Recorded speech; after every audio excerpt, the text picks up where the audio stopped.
तो गाइस कैसे हो आप लोग। तो स्वैलो स्टार के नेक्स्ट इन नोवेल के एपिसोड नंबर 423 में आपका स्वागत है।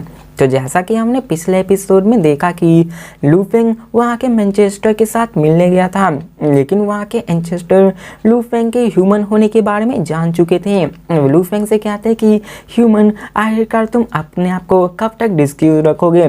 ये सुनकर लू फेंग भी वहाँ पे आ जाता है। दिखाया जाता है कि लू फेंग अपने ह्यूमन फॉर्म में आ चुका था। वो वहाँ पे झुकते हुए कहता है, एंचेस्टर मैं यहाँ पे लैंड ऑफ एक्सट्रीमिटीज़ में एक एक्सीडेंटली ट्रैप हो गया हूँ और मैं यहाँ से बाहर नहीं जा सकता हूँ। इसी कारण मैं बस यहाँ पे घूमता ही रहा हूँ और इसी कारण यहाँ पे मैं घूमता रहा हूँ और इसी कारण मैं यहाँ पर आ चुका हूँ। मैं यहाँ पे आपको डिसीव नहीं कर रहा था। मैंने अपने सोल को गोलिनॉन बीस्ट की बॉडी में ट्रांसफ़र किया था जब मैं कमज़ोर था, इसलिए मुझे माफ़ कर दीजिए। तो एंचेस्टर कहते हैं कि तुमने यहाँ पे गोलिनॉन बीस्ट के होम टाउन को ऑलमोस्ट डिस्ट्रॉय कर दिया था।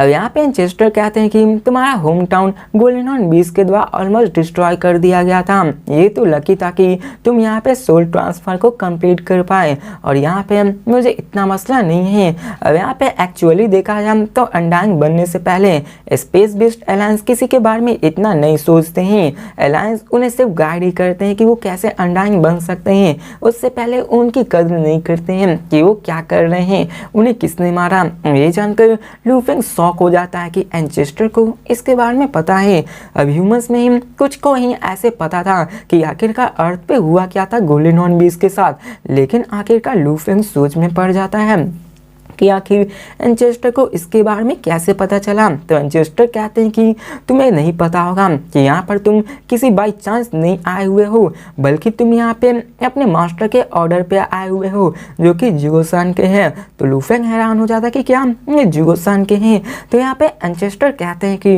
हाँ, जुगोसान के तुम्हें अपने सेकेंड डिस्पल फ्लेम एम्पर से भी ज़्यादा वैल्यू करते हैं और उन्होंने मुझे इसी अलायंस में लाने की वजह से बताया था और यहाँ पे मैं उन्हें इसके लिए शुक्रिया अदा नहीं कर सकता हूँ, लेकिन वो ये सब तुम्हारी वजह से कर रहे हैं ताकि तुम स्ट्रांग बन सको। तो लू फेंग सारी चीज़ें समझ जाता है कि असल में शुरू से लेके अभी तक उसके मास्टर का ही प्लान था। विंचेस्टर आगे कहते हैं कि तुम यहाँ पे बीस्ट गॉड पाथ के फॉलो कर रहे हो और इस यूनिवर्स में ऐसे कई सारे ग्रेट बीइंग्स हैं जो कि बीस्ट गॉड के पाथ को चूज करते हैं और ऐसा ही है एंचेस्टर गॉड स्कूल जहाँ पर भी बीस्ट गॉड पार्ट को फॉलो किया जाता है। लेकिन देखा जाए एंचेस्टर गॉड स्कूल वो भी बीस्ट गॉड पार्ट के बारे में बहुत ही कम जानते हैं और स्पेस बीस्ट वहाँ के बीस्ट गॉड के हायर्स होते हैं। तो ये सुनकर लू फेंग शॉक हो जाता है कि आखिरकार हायर्स क्या है। अब लू फेंग के मन में कई सारी चीज़ें होती हैं जो कि वो कंफ्यूज हो रहा होता है। यहाँ पे उसके अंदर कई सारे ठाव उठाने लगते हैं। इसके बाद एंचेस्टर लू फेंग से कहते हैं कि मैंने यहाँ पे अपने लैंस के मोस्ट इम्पॉर्टेंट पैलेस को तुम्हारे लिए खोला है और मैंने उसके लिए वहाँ पे बेट भी लगाई हुई है। बेट मतलब सर्च। अब यहाँ पे वो लू फेंग की तरफ देखते हुए कहते हैं कि लेकिन फिर भी ये इतना आसान नहीं होने वाला है। तुम्हारे मास्टर ने एक रिक्वायरमेंट्स रखी है कि यहाँ पे अगर तुम उसको रिक्वायरमेंट्स को फुलफिल नहीं कर पाओगे तो तुम यहाँ पे हमेशा के लिए फंसे रह जाओगे। तो ये सुनकर लू फेंग की आंखें चौंधी आ जाती हैं। जुगोसान की उससे कहते हैं कि एंचेस्टर लू फेंग से कहते हैं कि जुगोसान के की जो रिक्वायरमेंट्स है वो बहुत ज़्यादा हाई है। वो कहते हैं कि अगर मेरे ओपिनियन से देखा जाए तो तुम उसे कभी भी नहीं कर पाओगे। अगर बिलियंस ऑफ ईयर्स भी पास हो गए फिर भी इसे नहीं कर पाओगे। लू फेंग भी सहम सा जाता है कि क्या आखिर कैसे हो सकता है। अब यहाँ पे जो सामने बंदा था जो एंचेस्टर था वो क्या था, आखिरकार यूनिवर्स सुप्रीम मास्टर था या फिर क्या था। अब यहाँ पे वो इन सब के बारे में सोचने लगता है। अब लू फेंग तो बेचारा 1,00,000 साल से भी कम प्रैक्टिस किया हुआ है, लेकिन फिर भी जुगोसान के रिक्वायरमेंट्स इतने टफ थे कि लू फेंग को बिलियंस ऑफ ईयर्स तक प्रैक्टिस करने के बावजूद भी वो इसको नहीं कर पाएगा। यहाँ पे एंचेस्टर उसको बताते हैं कि मैंने यहाँ पे बेट किया है कि तुम यहाँ पे अगर 1,00,000 ईयर्स में सक्सीड हो जाओगे तो मैं उन्हें एक ट्रू ट्रेजर सीरीज दूंगा।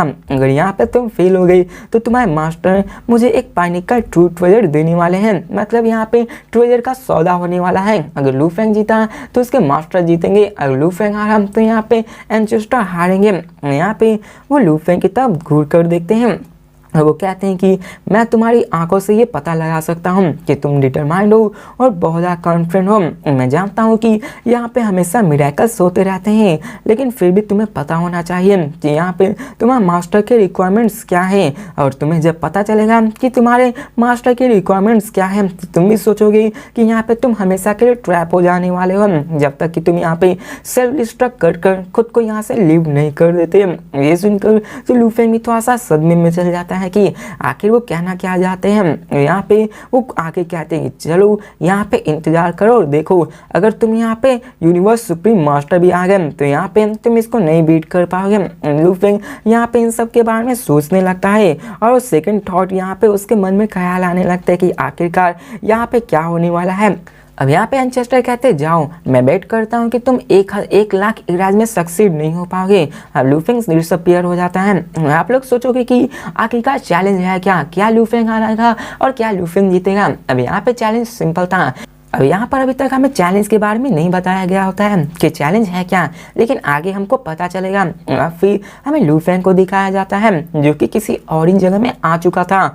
और जैसे ही वहाँ पे लूफेंग आता है, लूफेंग को महसूस होता है कि वहाँ टाइम की जो वेलोसिटी है, जो गति है, वो बहुत ही धीमे है। यहाँ पे लूफेंग एक अलग ही जगह पे आ चुका होता है। लूफेंग चारों तरफ देखता है और वो कहता है कि आखिरकार मैं हूँ कहाँ, ये कैसी जगह है। अब लूफेंग वहाँ पे सब चीज़ देखने लगता है कि आखिरकार वो किस जगह पे आ चुका है। अब पहली नज़र में ये तो कोई प्लेन सा फॉरेस्ट एरिया लगता है, लेकिन वहाँ पे वो देख सकता है कि वहाँ पे 2 डोमेन्स मौजूद थे, एक फॉरेस्ट और एक प्लेन डोमेन्स थे, जहाँ पे दोनों डोमेन्स में नंबर्स ऑफ टावरिंग स्कल्पचर्स मौजूद थे जो कि लेजेंडरी 8 नेचुरल बीस्ट गॉड में से भी एक थे। और सभी नेचुरल बीस्ट गॉड्स के अपने स्कल्पचर्स मौजूद थे। कुछ तो सो रहे थे, कुछ दहाड़ रहे थे, किसी ने अपने सर को ऊपर किया हुआ था, किसी ने प्ले कर रहे थे, किसी ने कई सारे अदर पोज बनाए हुए थे। सभी प्रतिमा ही होती हैं। अब लूफेंग फिर से सोचने लगता है कि आखिरकार मैं हूँ कहाँ। स्पेस बेस्ड के अलायंस के एंचेस्टर ने मुझे कहा था कि वो मुझे स्पेस बेस्ड गॉड के एरिया के अंदर भेजेंगे, लेकिन आखिर ये हो क्या सकता है, क्या ये कोई रेस्ट्रिक्टेड लैंड है।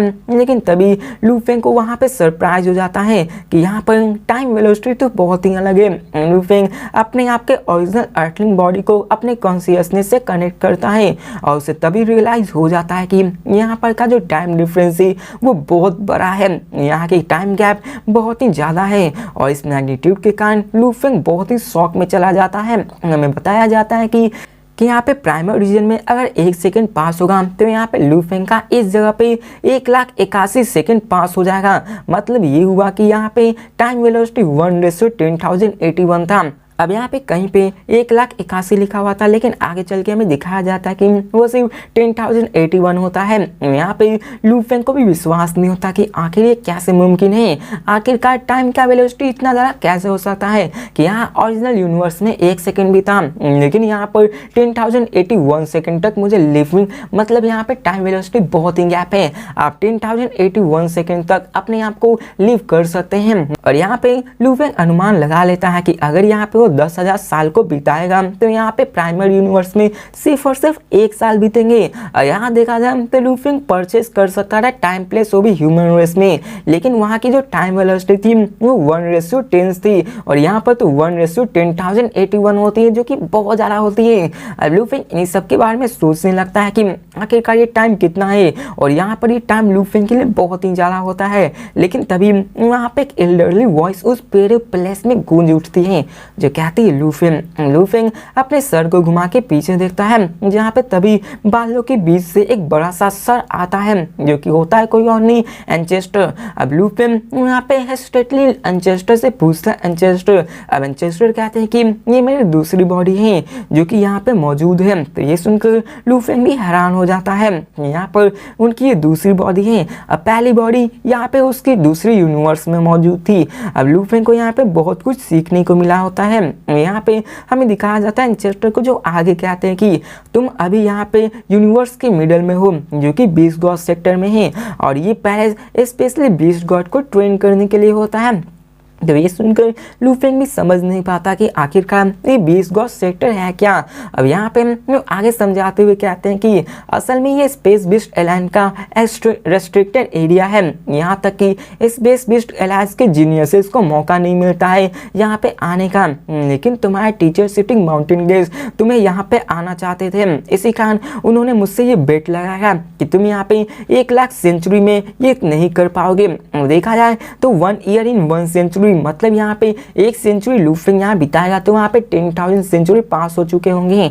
मतलब यहाँ पे उल्टा मैंने बोल दिया, असल में लू फेंग का प्राइमर सिटी में सिर्फ 1 साल ही बीतेगा, यहाँ पे 10,000 था, तो यहाँ पे टाइम का बहुत ही बड़ा गैप होने वाला है। यहाँ पे लू फेंग फाइनली पूछता है कि क्या मैं ये जान सकता हूँ कि टीचर सिटिंग माउंटेन गेस्ट ने आखिर आपसे क्या रिक्वेस्ट की है, आखिरकार मुझे यहाँ पे क्या अचीव करना है। तो एंचेस्टर उसकी तरफ देख कर कहते हैं कि उन्होंने बहुत ही सिंपल रिक्वेस्ट को रखा है, तुम्हें करना है तो तुम्हें मुझको हराना है। तो ये सुनकर तो लू फेंग हैरान हो जाता कि क्या क्या आपको हराना है। अब यहाँ पे वो हैरान था कि आखिरकार लू फेंग एंचेस्टर को कैसे हरा सकता, वो भी स्पेस बिस्ट एलायंस के, जो कि असल में यूनिवर्स सुप्रीम मास्टर है। तो लू फेंग कहता है कि आप मजाक कर रहे हैं ना। तो एंचेस्टर कहता है कि नहीं, मैं मजाक नहीं कर रहा हूँ, लेकिन मैं तुम्हें बता दूँ कि मैं अपने गॉडली पावर और स्ट्रेंथ को तुम्हारी गॉडली बॉडी जितनी सेम रखूंगा और मेरी गॉडली बॉडी तुम्हारे स्ट्रेंथ जितना यूज़ करेगी।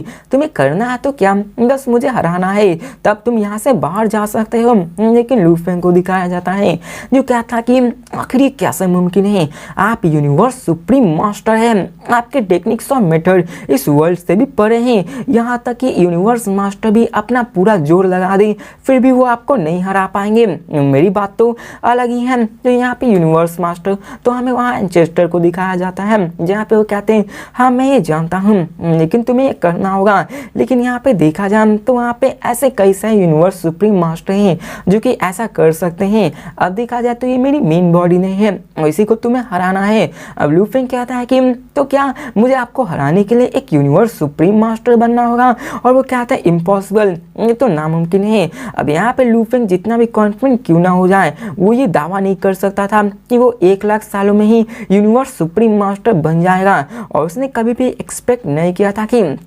टीचर सिटिंग माउंटेन गेस इस हद तक उसे ये करने को आ जाएंगे। लू फेंग इतना भी जीनियस नहीं था कि 1 लाख सेंचुरी में वो यूनिवर्स सुप्रीम मास्टर बन जाएगा। रही बात यहाँ पे टाइम डिफरेंस की, लेकिन उतने में भी लू फेंग नहीं कर पाएगा।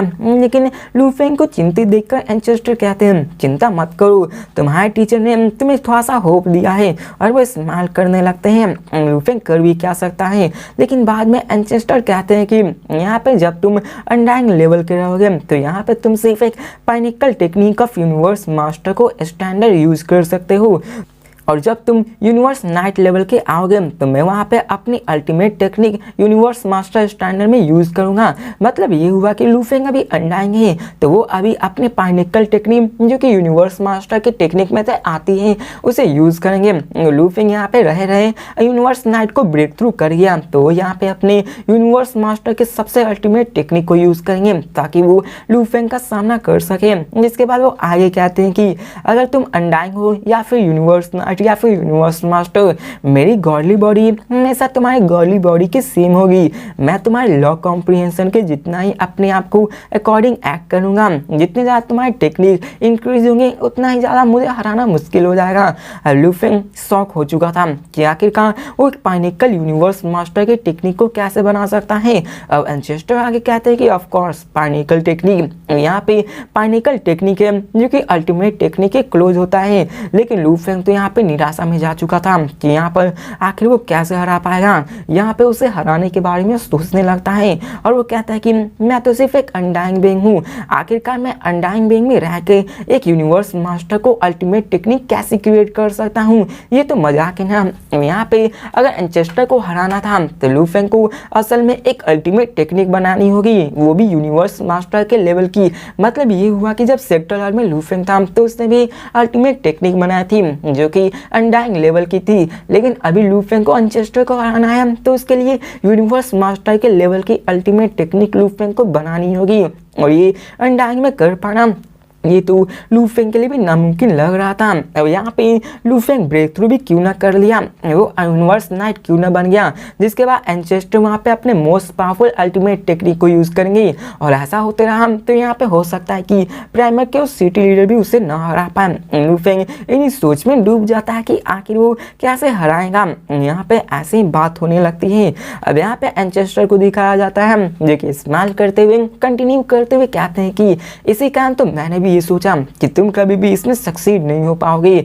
अगर देखा जाए तो यहाँ पे बहुत ज़्यादा टाइम है, लेकिन यहाँ पे फिर भी उन्होंने ऐसे सिचुएशन में गैम्बल कर लिया है कि तुम्हारे पास 1 लाख सेंचुरी है। वो पूरी तरह से कॉन्फिडेंस है कि वो हारेंगे नहीं, लेकिन अगर तुम्हें ये अचीव करना है तो तुम्हारे पास 2 रास्ते हैं। पहला तो तुम अनडाइंग लेवल में रह के अपने लिए अल्टीमेट टेक्निक यूनिवर्स मास्टर की बनाओ, नहीं तो यहाँ पे तुम यहाँ पे 20 गॉड सेक्टर में ही हमेशा के लिए रह जाओ जब तक कि तुम एक यूनिवर्स सुप्रीम मास्टर नहीं बन जाते। यहाँ पे एंचेस्टर उसे कहते हैं यहाँ 2 ही रास्ता है, या तो यूनिवर्स नाइट या फिर यूनिवर्स मास्टर या फिर उससे ऊपर बनो। उससे पहले तो तुम सोच नहीं सकते हो। यहाँ पे अगर तुमने अपने आप को लॉ कॉम्प्रिहेंशन में फोकस किया तो यहाँ पे टाइम भी तुम्हारे लिए लिमिट है, तुम्हें यहाँ पे 1 लाख सेंचुरी में पास करना है। अब आप लोग कंफ्यूज मत होना, 1 लाख सेंचुरी, अगर यहाँ पे 1 लाख सेंचुरी लू फेंग बिताएगा तो वहाँ पे ओरिजिनल यूनिवर्स में सिर्फ 1 सेंचुरी ही पास किया होगा। लू फेंग के पास 2 रास्ते थे, लेकिन दोनों रास्ते बहुत ज़्यादा कठिन होते हैं। अब यहाँ पे वो और कहते हैं तुम्हें घबराना नहीं है, क्योंकि यहाँ पे हो सकता है कि तुम पास भी हो सकते हो, क्योंकि चांसेस भी होते रहते हैं। अब लू फेंग हेल्पलेस हो चुका था, लू फेंग पूरी तरह से हैरान था। अब वो एंचेस्टर उसे कहते हैं 20 गॉड सेक्टर तुम्हारे लिए ओपन है, तुम इसे कल्टीवेशन के लिए यूज कर सकते हो। यहाँ पे सभी चीज स्कल्पचर्स, ग्राउंड, फार्मिंग, माउंटेन्स, इन सब का तुम यूज कर सकते हो। इसके लिए तुम अपने body soul amplification, battle technique, close combat, soul attack, हर एक चीज टेक्निक्स यहाँ पे मौजूद है जिससे कि तुम सीख सकते हो। और यहाँ पे तुम्हें सीखना होगा, लेकिन तुम्हें यहाँ पे ultimate technique of universe master बनाना है, जो कि नियरली इम्पॉसिबल होता है, लेकिन इसके लिए तुम्हें हर डिजाइन को सीखना होगा। यहाँ पे ऐसी कई सारी बातें होने लगती है, जिसके बाद वो हंसते हुए कहते हैं कि तुम्हारे पास सिर्फ 1 लाख सेंचुरी है, मैं यहाँ तुम्हें चैलेंज को वेट करूँगा और मैं तुम्हारे लिए वेट करूँगा कि कब तुम पास हो जाओ। जिसके बाद वो वहाँ से चले जाते हैं।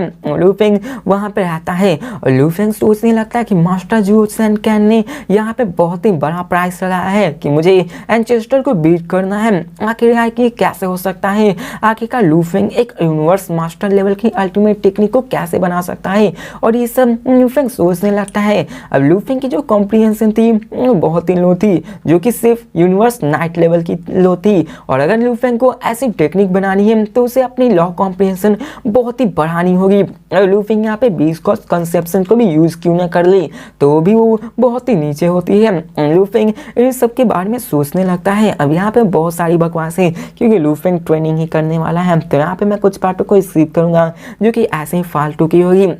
अब लू फेंग को दिखाया जाता है जो कि उस पैलेस में घूमने लगता है, जहाँ पे कई सारे कार्विंग्स, स्कल्पचर्स मौजूद होती हैं, लेकिन तभी वहाँ पे लू फेंग को एक स्कल्पचर दिखती है जिसमें से लू फेंग को लॉ की ऑरा महसूस होती है, लेकिन वहाँ की इनकार्विंग्स डिफरेंट होती है। लू फेंग उसको पढ़ने की कोशिश करता है, लेकिन थोड़ी देर बाद भी उसको समझ नहीं पाता। अब ऐसे ही लू फेंग पूरी जगह घूमता है, पूरे के पूरे गोल बीस स्कल्पचर को फिनिश कर देता है, चाहो तब देखने लगता है। वहाँ पे कई सारे स्कल्पचर से जो कि जीलू डू के स्कल्पचर से भी बहुत ज़्यादा पावरफुल थे। यहाँ पे स्मॉल्स थे, बड़े थे, इतने बड़े बड़े थे कि लू फेंग उनको पढ़ने गया तो ये बहुत टाइम कंज्यूमिंग था। अब लू फेंग को वहाँ पे 8 इनबाउंड 20 गॉड दिखता है, जो कि कई सारे स्कल्पचर में से एक है, जो कि मर्ज लॉ को मर्ज करने में दिखाती है। लू फेंग उन 8 स्कल्पचर्स से बाज जाता है, उसे देखकर वो हैरान हो जाता है, जिसके बाद वो उसको फिनिश करता है और आगे 20 गॉड सेक्टर में घूमना स्टार्ट कर देता है। अब यहाँ पे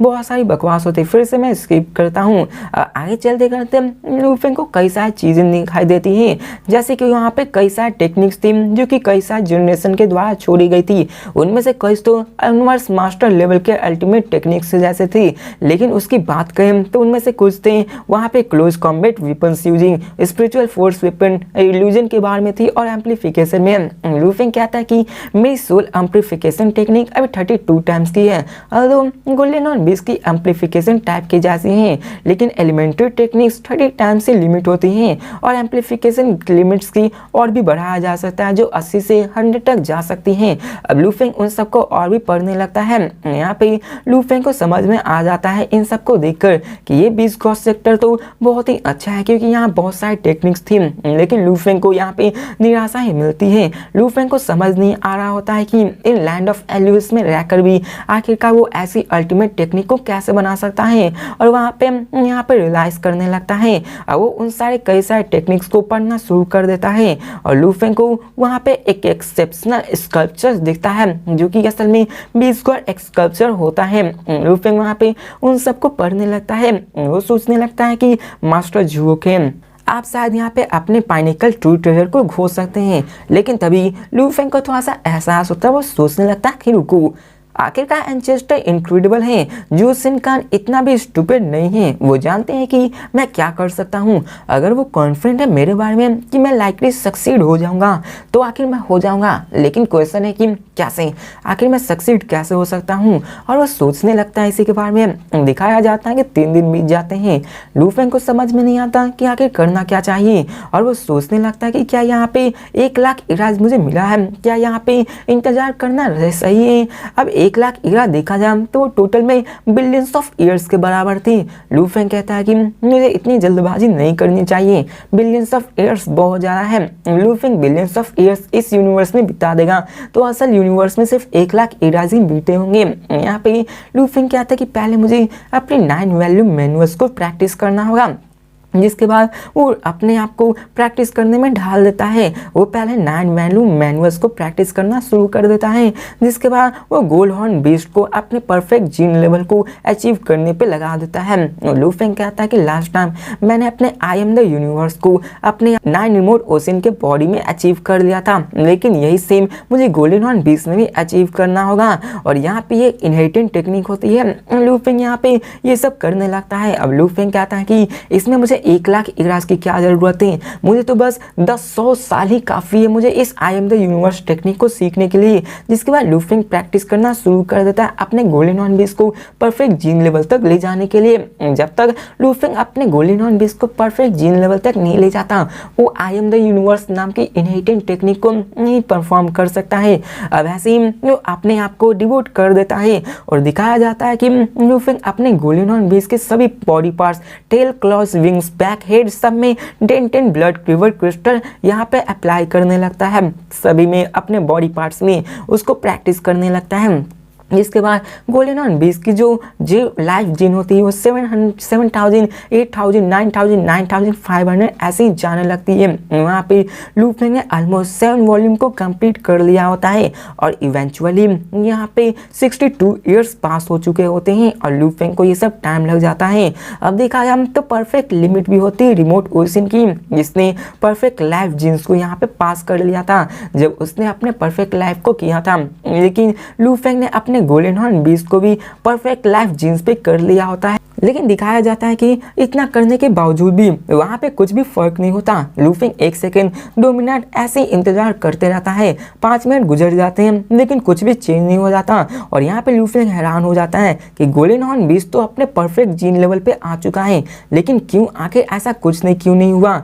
पिछली बार जब लूफिंग का जो 9 इमोशंस का बॉडी था, मैंने आपको बताया था कि लूफिंग का माइंड किसी और ही मिस्टीरियस प्लेस पे जा चुका था, जहाँ पे लूफिंग को वहाँ पे यूनिवर्स के बारे में पता चली थी, लेकिन लूफिंग उसके बारे में नहीं जान पाया था पूरी तरह से। यहाँ पे लूफिंग का गोल्डन हॉर्न बीस्ट भी अपने परफेक्ट लाइन जीन्स पे आ चुका था। लगा था लूफिंग को कि फिर से वो उस पैलेस पे जाएगा, लेकिन वहाँ पे ऐसा नहीं होता और लूफिंग को विश्वास नहीं होता और दिखाया जाता है कि वो हैरान हो जाता है और वो कहता है कि मुझे लगता है कि ये इसलिए हुआ है क्योंकि मैं अभी दूसरे यूनिवर्स में हूँ, क्योंकि लूफिंग अभी प्राइमरी ओरिजिनल यूनिवर्स में नहीं बल्कि किसी और ही यूनिवर्स में था। इसके कारण हो सकता है कि लूफिंग को वो मेमोरी नहीं देखी हो। तो गाइस इसी के साथ ये वीडियो खत्म होती है।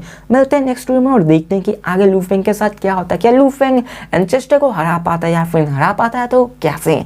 मिलते हैं नेक्स्ट वीडियो में, तब तक के लिए बाय।